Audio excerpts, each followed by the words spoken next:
खासतौर पे हम विधानसभा सीट की अगर बात करते हैं तो पॉलिटिकली बहुत एक्टिव ये सीट मानी जाती है। इस वक्त मैं दतिया में मौजूद हूं और मेरे साथ मौजूद है भारतीय जनता पार्टी के उम्मीदवार आशुतोष जी। आशुतोष जी, चुनाव की जो प्रक्रिया थी, चुनाव शुरू हो चुका है। अब तक आप संगठन के लिए काम करते रहे, अब जब खुद चुनाव लड़ रहे हैं तो कितनी बड़ी चुनौती के तौर पर देखें? पार्टी ने निर्णय लिया है, जब तक संगठन में काम करने की दिशा में पार्टी ने कहा तो पूर्ण आत्मविश्वास के साथ संगठन में काम किया है। नेतृत्व ने कहा जाओ माई की सेवा करो, दतिया के मतदाता भाई बहन, हमारी भारतीय जनता पार्टी के सभी परिवारजनों के बीच में जाकर के चुनाव लड़ो, पूर्ण आत्मविश्वास के साथ चुनाव के मैदान में। देखिए, Bharatiya Janata party cadre based party मानी जाती है, लेकिन आमतौर पर जब आप संगठन के तौर पर किसी और प्रत्याशी के लिए जाते थे तो तब की समझाइश देने में, और अब खुद के लिए जब चुनाव के लिए वोट मांग रहे हैं, इसमें लोगों से बात करने में क्या आप अंतर नजर आते? किस तरीके से लोगों को कन्विंस का आप कर रहे हैं? क्योंकि पिछला चुनाव कांग्रेस ने जीता था, अब आपके सामने सीट वापस लेनी है आपको। लगातार भारतीय जनता पार्टी की सरकार है और सभी मतदाताओं में पार्टी की सरकार की स्वीकारता है, और इसलिए स्वाभाविक रूप से मेरा केवल सभी से आशीर्वाद लेने का लगातार क्रम चल रहा है।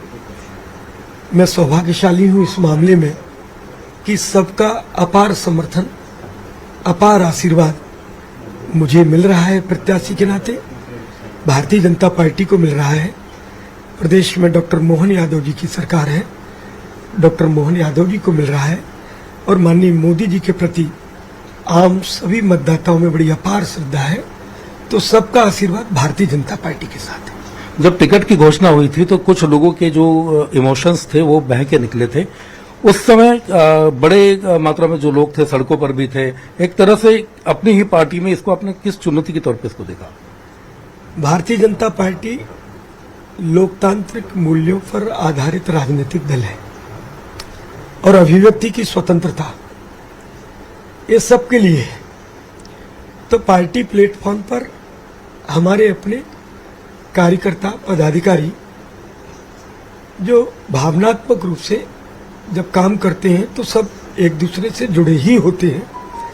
मैं भी उन सब से जुड़ा हुआ हूं, तो उनके मन की बात आना और फिर पार्टी नेतृत्व का आह्वान पर फिर से पार्टी को मजबूत करने के लिए और पार्टी के द्वारा दिए हुए काम को एक साथ एकजुट मैदान में लेकर के जाना, ये भारतीय जनता पार्टी के समर्पित कार्यकर्ता की पहचान है। और इसलिए सभी लोग साथ साथ हैं, और वह सब कार्यकर्ता पार्टी नेतृत्व के साथ में जिम्मेदारियों को मैदान में संभाल रहे हैं। आप जब जा रहे हैं, लोगों के साथ मिल रहे हैं, तो 2023 में लोगों ने जो फैसला लिया था, तो क्या लोगों के बीच जाते हो तो क्या नाराजगी लोग बताते हैं कुछ कि क्या नाराजगी थी 23 में, या अब लोग क्या चाहते हैं? कांग्रेस केवल भड़कलाने का काम करती है। कांग्रेस ने भ्रम फैलाया, और हमारे आपके यहाँ कहावत है कि लगातार 100 बार बोला हुआ झूठ भी कई बार व्यक्ति भ्रमवश सच मानने लगता है। पर काठ की हांडी दोबारा नहीं चढ़ती, ये भी हम और आप सब लोग जानते हैं।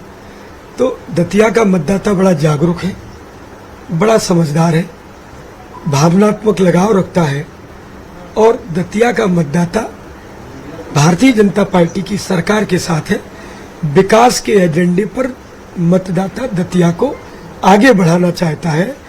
फिर से हमारा जो उड़ान भरता हुआ दतिया है, उस दतिया की कल्पना के आधार पर सभी लोगों का अपार आशीर्वाद और समर्थन मिल रहा है। ये आखिरी प्रश्न है मेरा आशुतोष जी कि यहाँ पर जब भारतीय जनता पार्टी और कांग्रेस के बीच मुख्य मुकाबला, लेकिन कांग्रेस कहने के विक्टिम कार्ड खेलने की कोशिश कर रही है, और आजाद समाज पार्टी भी क्लेम कर रही है कि इस बार हम चुनाव के परिणाम जो है बीजेपी या कांग्रेस से इतर लाने की कोशिश करेगी। लेकिन क्या लगता है कि कांग्रेस विक्टिम कार्ड को कितना बना पाएगी? अब पता नहीं मुझे कि कांग्रेस कहती है विक्टिम कार्ड और आप समझने लगते हैं। मुझे लगता है आप सभी वरिष्ठ और बड़े अनुभवी लोग हैं। किस दृष्टि से हम कांग्रेस की इस बात को स्वीकार करें?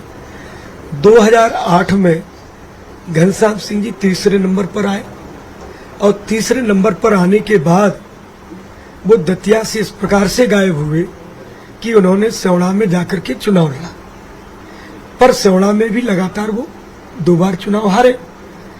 दुर्भाग्य देखिए आप, मेरी आप सबसे भी अपेक्षा है कि जहां हम लोकतांत्रिक मूल्यों को स्थापित करने की बात करते हैं, वहीं हम जनादेश को स्वीकार करने की भी बात करते हैं। जनादेश मिला था घनश्याम सिंह जी को सेवड़ा से कि 5 वर्ष आपको घर बैठना है। हमने आपके नेतृत्व को नकार दिया है, पर दतिया में चुनाव आया, जो घनश्याम सिंह जी 18 वर्ष दतिया से गायब रहे, उम्रदराज बावजूद होने माने उम्रदराज होने के बावजूद उनको चुनाव लड़ने का ऐसा मन भरा कि दतिया के जो कांग्रेस के मूल कार्यकर्ता है, मैं विचारधारा से सहमत नहीं हूं, विचारधारा तो सीधा है, एक देश को जोड़ने वाली एक तोड़ने वाली, पर ठीक है, उनकी अपनी विचारधारा है। तो मूल कार्यकर्ताओं का हक मार के 2.5 वर्ष बाद जनादेश की धज्जियां उड़ाते हुए दतिया के मैदान में फिर से वो उतर गए। मुझे लगता है कांग्रेस कुछ भी कहे, कहीं से कहीं तक दतिया का मतदाता बड़ा जागरूक है, वो कांग्रेस के मुगालते में आने वाला नहीं है। दतिया के मन में अब भारतीय जनता पार्टी है, डॉक्टर मोहन यादव की सरकार है, देश के यशस्वी प्रधानमंत्री आदरणीय मोदी जी हैं। कमल का फूल है, कमल का फूल है, कमल का फूल है। देखिए, आपने सुना होगा कि आशुतोष जी जिस तरीके से बड़े बेबाकी से इन्होंने अपनी पूरी तैयारियों को बताया है, साथ ही ये भी बताया कि कांग्रेस आखिर में किस तरीके से लोगों को बरगलाने का काम कर रही है। हालांकि नतीजे जब आएंगे तब ये पता चलेगा कि दतिया में चुनावी ऊँट किस करवट बैठता है। जी बताइए।